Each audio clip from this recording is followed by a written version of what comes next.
Hey, you awesome folks! Thanks for taking this journey of discovery with your guide, Keith Haney.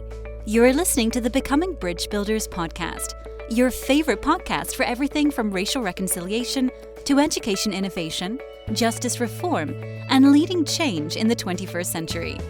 This podcast is for people who love to be challenged with difficult topics, but want practical solutions to solve these challenging issues. Becoming Bridge Builders makes change possible.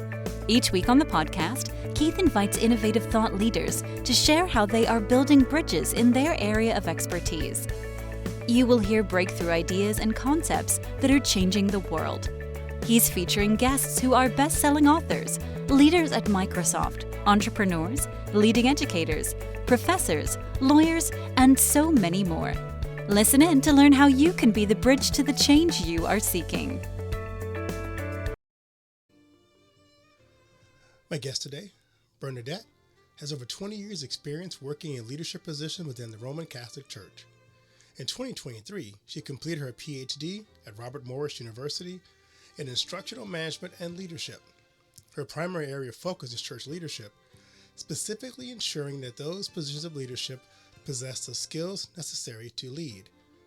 In addition, Bernadette is an adjunct instructor for St. Madrid Seminary in her permanent dichotomy formation program, course facilitator for University of Dayton Virtual Learning Community for Faith Formation, and adjunct faculty for Ohio Dominican University in their theological department. We welcome her to the podcast. Well, Bernadette, welcome to the podcast. How are you doing today? Oh, pretty good. Trying to stay warm in this winter weather. Aren't we all? So I'm going to ask you my favorite question to ask all my guests. What's the best piece of advice you ever received? Well, I think from my father, embrace challenges. He was always one that says never shy away from challenges. And when things come your way that's unexpected, just embrace them and look at them as opportunities to grow, not something to fret or fear. Oh, I love that. That's so good. Because, challenges will come.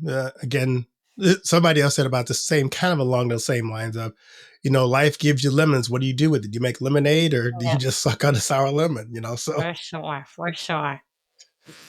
So I'm curious, as you think about your life and people who have been important to you, who were some people who maybe served to inspire you or be a mentor for you along your journey? Well, I would have to say, given the advice I just shared with you from my father, that he's one of them. He came from humble beginnings. He never had more than a high school diploma, but yet he became very successful in the federal government in the mine safety industry. So he was very, driven, and he didn't let obstacles get in his way. And even though he had limited formal education, he really, inspired me to just strive for to be the best. And, in the church as well, he was always either mowing the lawn at the church or he became active in school boards for the diocese, mission boards for the diocese. So I always saw him active as the church being a center of his life. And, also along with that, when I was trying to decide what career path I wanted to go into after college, I did a volunteer year. And in that year, they assigned me to a small church in rural West Virginia, believe it or not. Never thought I'd come full circle and end up back in West Virginia. But there was this little religious sister running the parish. And she just had so many, the people loved her. She did a great job in keeping people, organized. She'd go out and evangelize and was committed to social justice. And she inspired me to say, hey, I could do that. Even though I'm a woman, even though I can still be a leader in the Catholic Church, just in a different sort of way. And that sort of led me in my career path that, has sustained me to this day. That's great. So I see you just completed your PhD. Tell us a little bit about what your PhD area of study was. Well, it was actually interesting. I was never really looking for a PhD, believe it or not. And, we were actually at the diocese, and going through some really tough times. As you know, the Catholic Church has experienced a lot of scandal. We had a bishop who was doing improper things, on many levels, and he was ousted. And I was very, very down. I went through those stages of grief when you mourn and you get angry. And and then I got a postcard in the mail that said, come and learn about the instructional management and leadership program at Robert Morris University in Pittsburgh. And I'm like, why me? Why did this come to me? But as I started thinking about it, I'm like, who knows more about dysfunctional leadership at this moment than me? And I was living through it. And I said, rather than grieving and being angry and emotional, do something productive. So I said, I want to study leadership. I knew when I went into the program that I wanted to do something on church leadership because that was what I was passionate about at the time. But then, as I started getting into the program and meeting with mentors and stuff, they're like, you have to stop being angry. You have to stop letting your emotions take over. And you have to look at this critically and academically. So I had a come to Jesus moment and I bracketed all of my, anger and emotion and said, this is a real problem.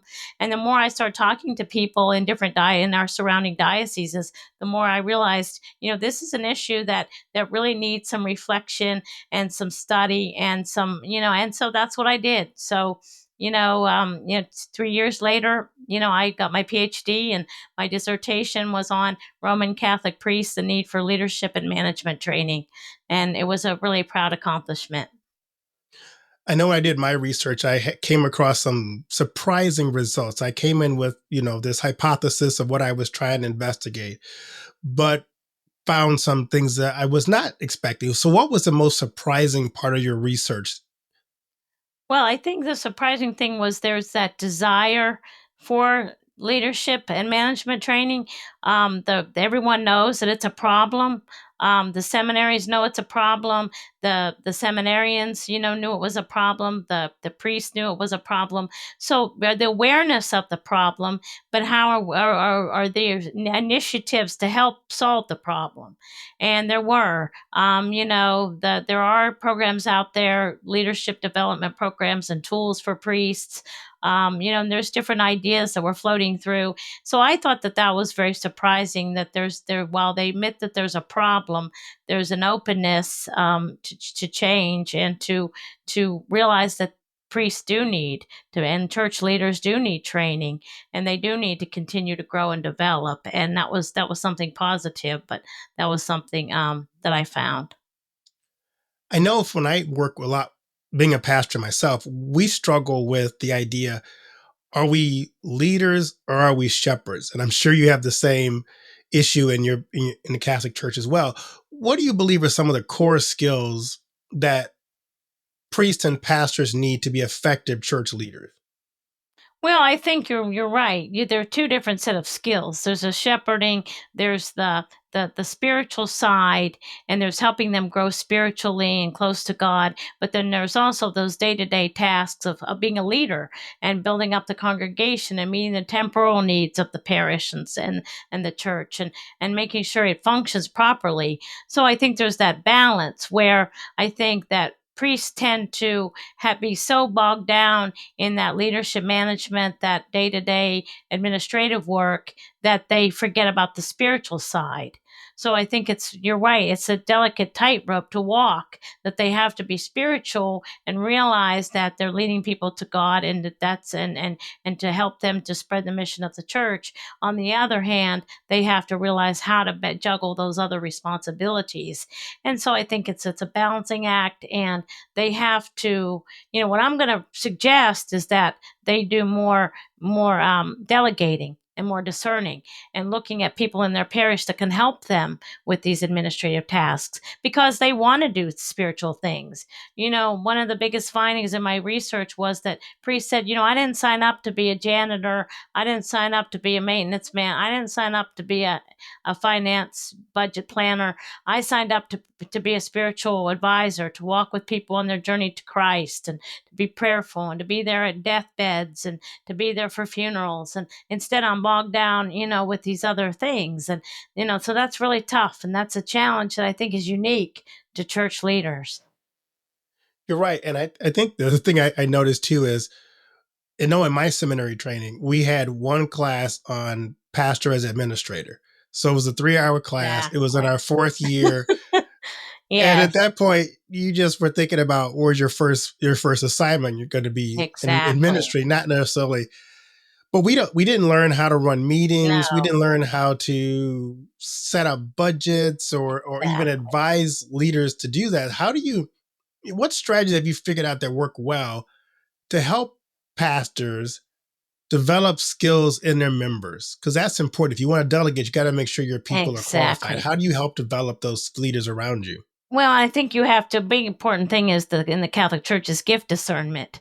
You have to be the pastor has to be attentive to every gift that the parishioners have. I know that's a big task with large congregations, but with those smaller congregations, especially where they're most in need of these resources, they need to look at the parish and say, who do I have that's really come out and really, I can really trust.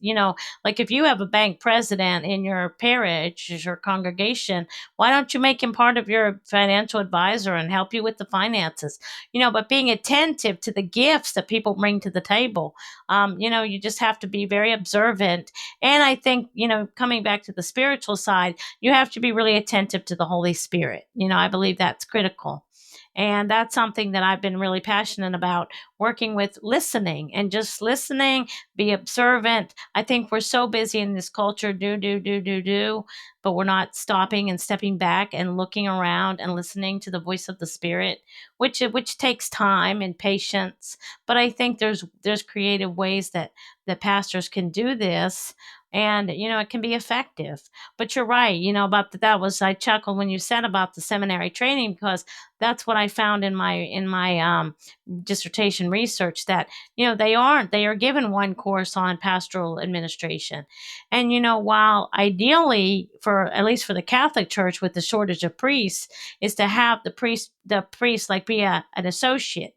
I don't know what you all have in your congregation, if you have, where the priest is a newly ordained priest or minister, and they walk alongside a seasoned priest, and they're at the parish learning on the job training, but they're not solely responsible. Now we have guys coming out of seminary, and then they make them in charge of a parish, and they don't know the first thing about the management side and the leadership side, and that's unfortunate. So I don't know how we do that.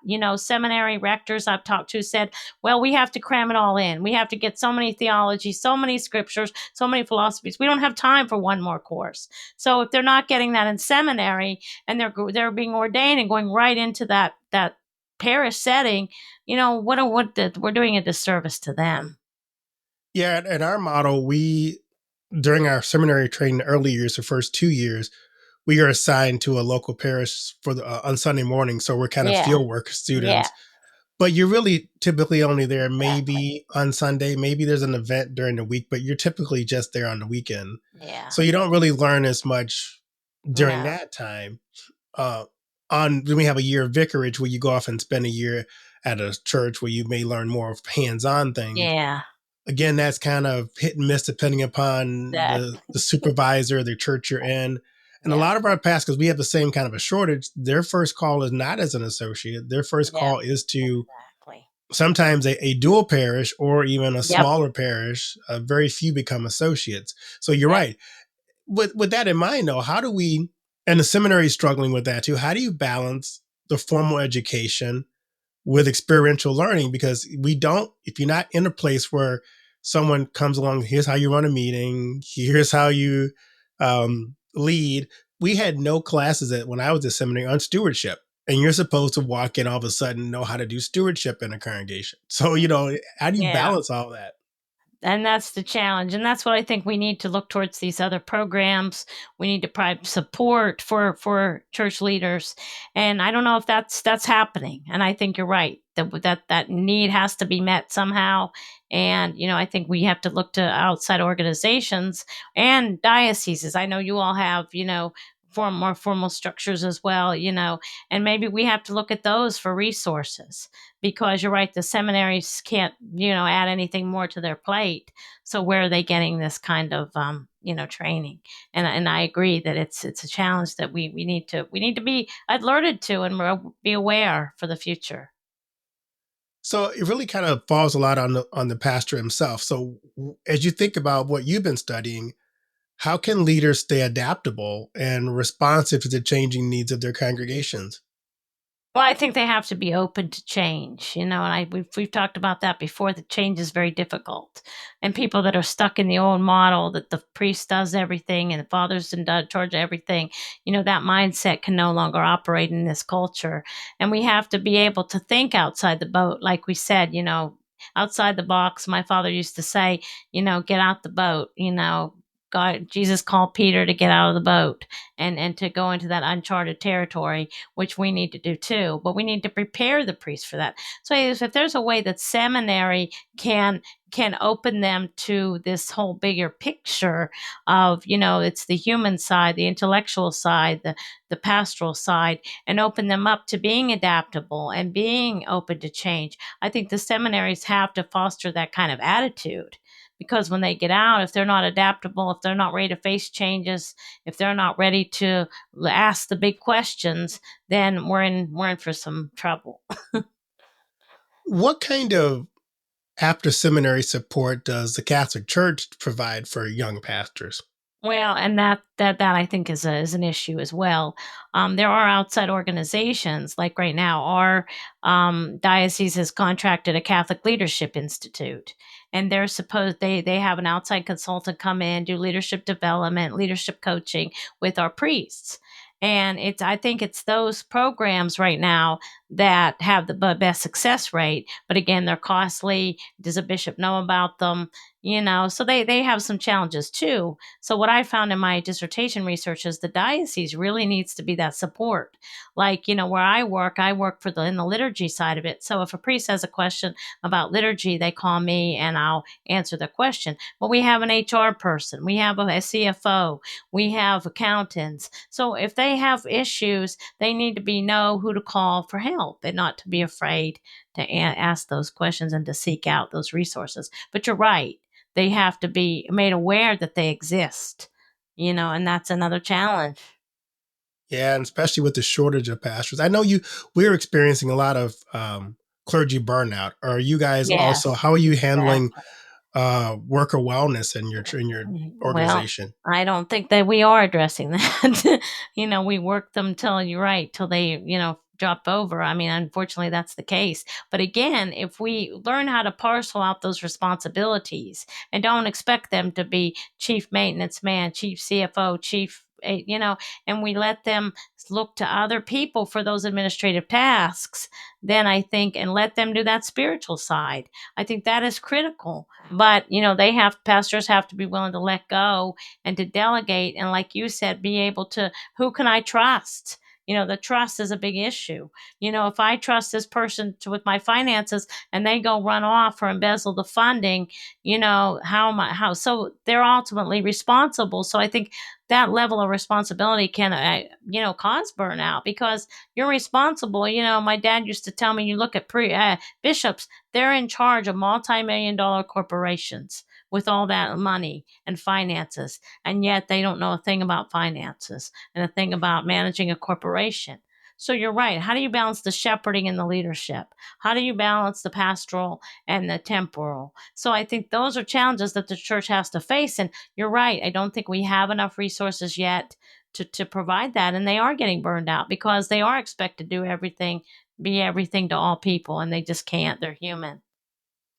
Yeah, I think it hit me for reality check when I looked at the uh, our state form we had to fill out, and it said who's basically serving as the CEO of this organization, and my name was on there. I'm like, wait a minute.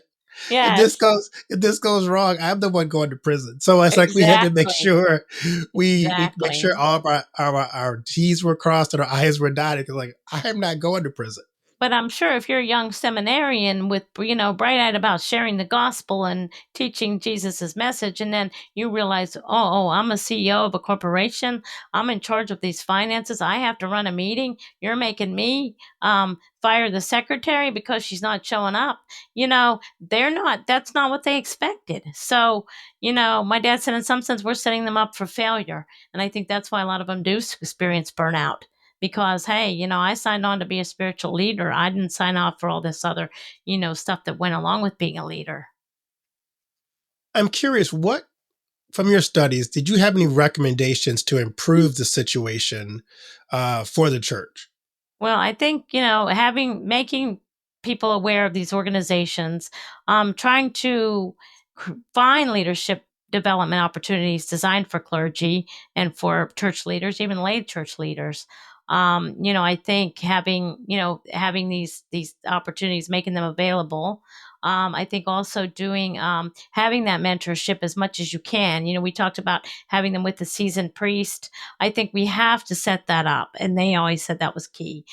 Finding someone who's been in the church for 30 years and taking a new, and doing a better job with our seminarian program, like you said about that pastoral year. They have a year where they spend. Don't just make them serve at the altar. Don't just make them, see if there's enough candles, and have them sit in a finance council meeting, have them look at the budget, have them, be very, very intentional about your seminary and those pastoral years and those pastoral experiences.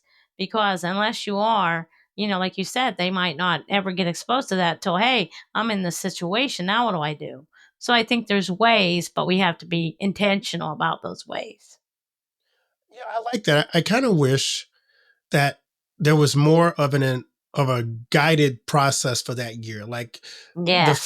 the first quarter of your time, because when you just get to a parish as in my vicarage year, I was just trying to figure out where the bathroom was, where my office was. Yeah. But if you had it broken down where you spend a quarter going to the finance meetings, where you spend a quarter working with the school if you have a school, that Yes. everything is intentional, that you get Exactly. these experiences. Because the biggest thing my bishop did was, we're going to make sure you preach you Yeah. preach a lot and you do Exactly. liturgy.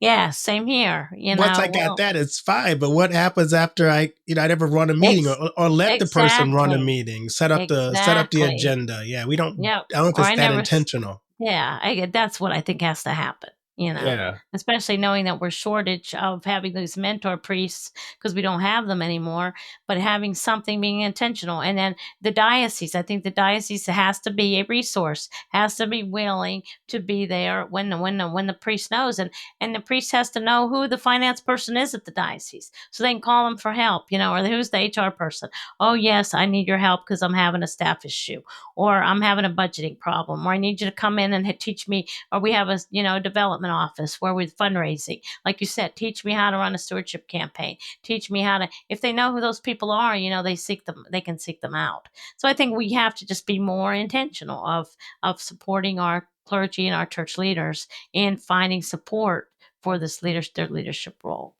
Oh, I love that.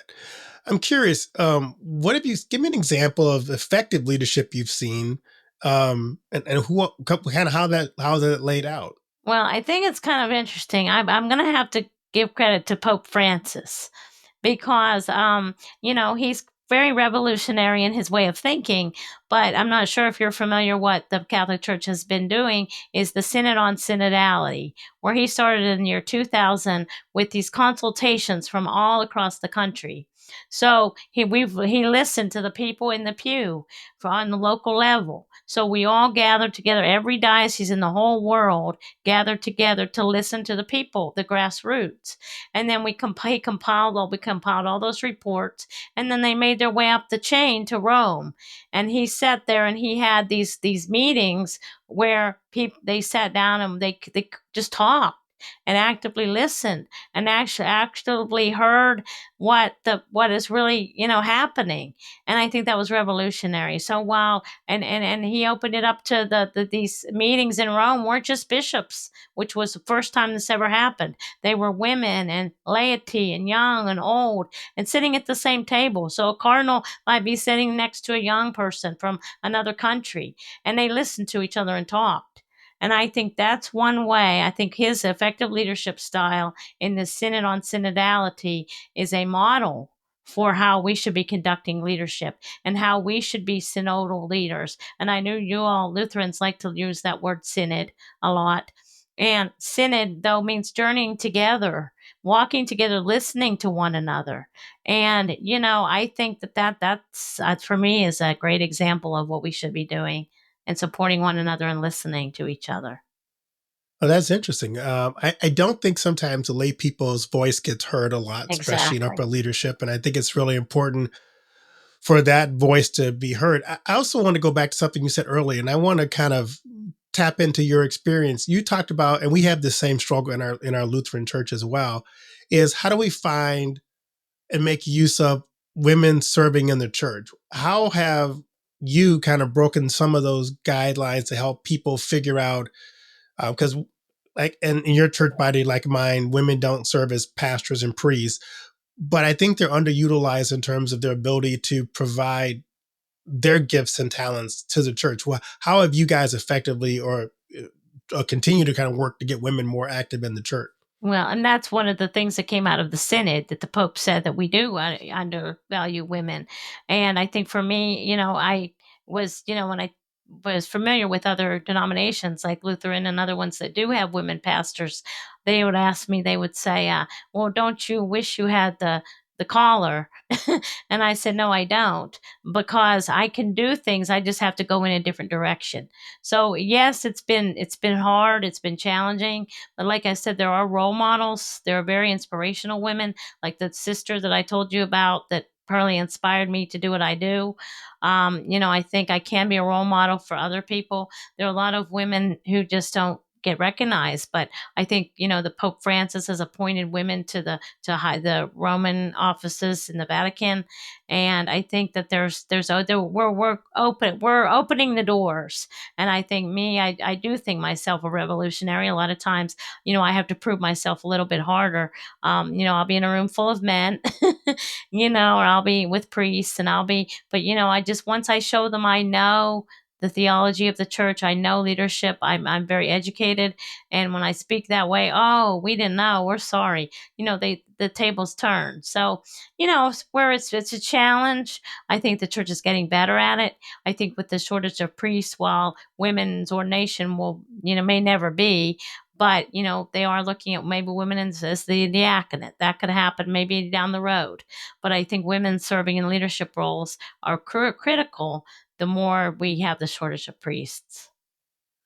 So you work in faith formation. Kind of tell me what process is that? How does that look like in the Catholic Church? I know we have some of that in our church body as well. Well, actually, I'm in the liturgy world. Oh, I'm cool. the director of worship. So my job is even more challenging because you're right. I'm dealing with priests. I'm dealing with, telling them how to run the liturgy. And they're like, well, what are you going to tell us? And then when I know my rubrics and I know my structure, what's supposed to happen, and I know the theology behind it, they're like, whoa.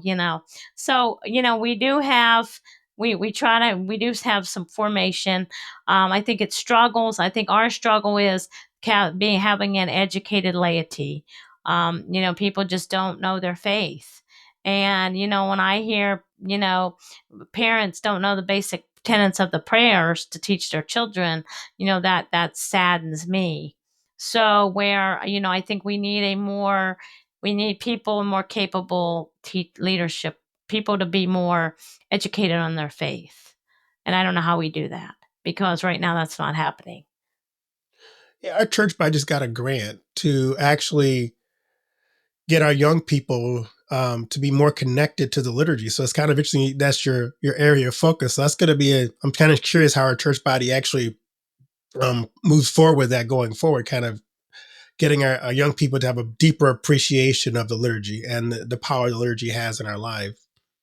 But I think the young people really hunger for that because, I'm Mm-hmm. teaching undergrads right now, Intro to Catholic Theology for Ohio Dominican University in Columbus. And, they're hungry to tell them, what our belief systems are. And once they learn it, they're hungry for some more. But I think there's a gap that happened, and especially in the Catholic Church. In the 1960s, we had the Second Vatican Council, which was very revolutionary and changed our way of thinking, but we didn't know quite what to do with it afterwards. So there was a time when faith formation consisted of making crafts and singing Kumbaya and Jesus Loves Me. But, so it's like, then they started, well, wait, we need to get back to center. So there's a whole generation, I'd say my generation, who learned those to make crosses out of popsicle sticks and didn't really engage in our faith. So I think now we're lacking, we have this whole population of the laity who's not very formed in their faith, and then we're expecting them to teach the youth. And, and there's that gap. So I think trying to be more, we have to be more intentional about forming our faithful, our congregations in their faith so that they can teach it, pass it on to the next generation. Because we can't rely on culture anymore. We don't live in a Christian culture like we used to. Church is not at the center of people's world. They have sports on Sunday mornings, and it's we're competing with all these secular activities. So finding people to pass on the faith, I think, is the biggest challenge I'm seeing at the present time. I'm curious. One of the controversies that's always going into church, especially lately, is if young people aren't in our church, we have to abandon liturgy and give them something different. Being someone who works in the liturgy field, how do you answer when churches are like, "There's no young people here. We have to go bring a praise band in and get rid of all of our liturgy, historic liturgy, to get young people to come?" Since you work so closely with young people, tell us a little bit about how you approach that concept of, do we just throw this out and do something different? Yeah, I hear that a lot, and I think we have to find that. It's all about balance. I think we bring them to if we bring them to a liturgy that's bad preaching, music is boring and bad. I'm not saying we have to entertain or bring a praise band in, but we have to keep our structure, and because it's very traditional, it does have a long history, and we've preserved it this long. But I think what we have to do is look at it: are we doing it effectively? And are we explaining what we're doing? Is there some kind of context behind it? Literature can be very formative, but I agree. I have a 9-year-old and a 7-year-old. To get them to pay attention in mass, oh, this is boring. Oh, they'd rather be punching each other and stuff. But I say, no, let's listen. And then at home, they'll mimic the prayers. They'll mimic the sign of the cross. They'll if a prayer breaks out, they'll finish it. So I think it's a teachable. The liturgy teaches and forms, but first of all, it has to be good liturgy. And second of all, we just have to stick with it and inform people of why we do what we do. And I think that's critical. That. So I love to ask my guests this question: what do you want your legacy to be?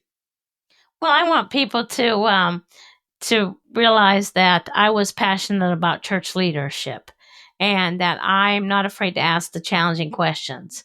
And a lot of times people look at me with three heads in a meeting when I ask the challenging questions, but I do because I'm not afraid to speak out. There are times in my life when I tried to stay quiet, but the Holy Spirit won't let me stay quiet. You know how that. I'm sure you've had that experience before. Jeremiah moment, right? I'm not going to comment. I'm not going to comment. I'm not going to comment. Next thing I know, I'm commenting and the whole room goes silent. But, I feel like these questions need to be asked and these things need to be wrestled with. And, I wasn't afraid to say them and to speak out and I want to see the church grow and thrive because I think it is divinely inspired.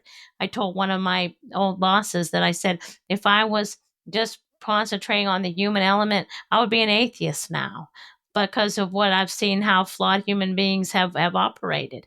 But I know down deep in my heart that there's something more and that Jesus is leading and driving the ship. And, we just have to stay the course. If you had a message for the church going forward about leadership, what would it be?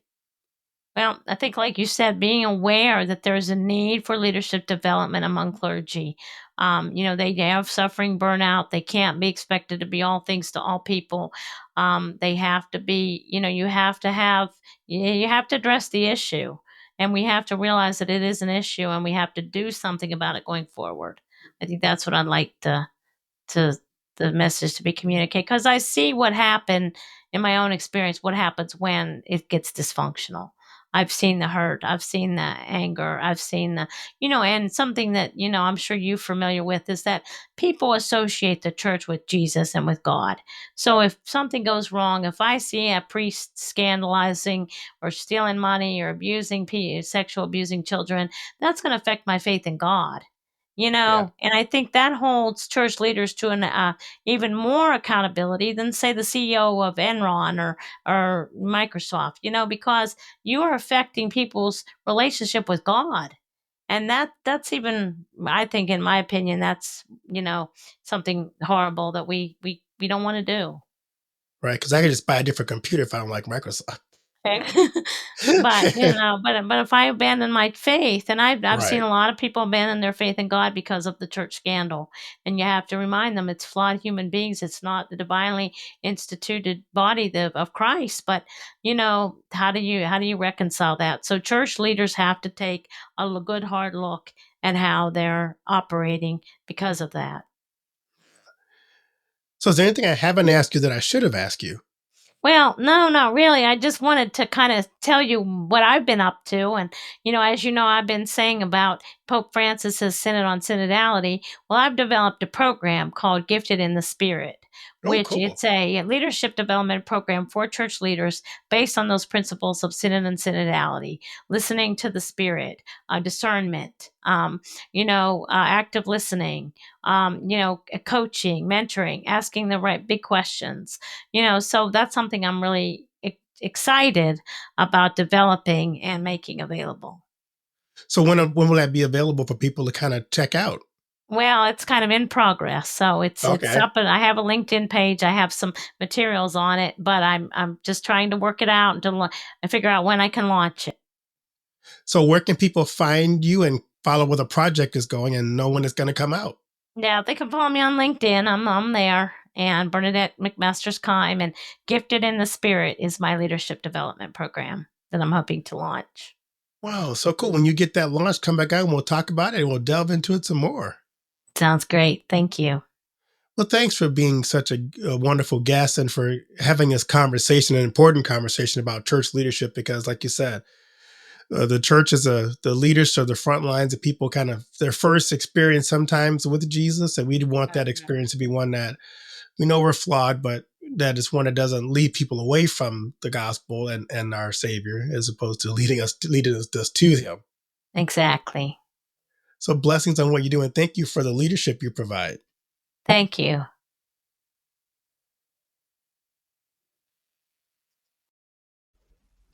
Do you know that most entrepreneurs hit a revenue ceiling and have no idea why? They're working harder, spending more money, running more ads, but revenue stays flat. My friend Dr. Noah St. John calls this the invisible break. He's giving our listeners a free revenue ceiling audit to help you see what's really holding you back. You'll get a free 30-day membership to NoahBot, giving you access to Dr. Noah's 30 years of experience to help you reach your next level. But hurry, because there's only 50 available this month. So if you're tired of being stuck at the same revenue level and want to finally break through, get your free revenue ceiling audit at drnoahvault.com in the affiliate link that'll be listed in the show notes. Thanks for listening to Becoming Bridge Builder. If you enjoyed this episode and want to help support the podcast, please subscribe and share it with others. Post about it on social media or leave a rating and review. To catch all the latest from me, you can follow me on Instagram at @bkeithhaney and on Getter and Twitter @RevHeadpin. Thanks again and tune in next time.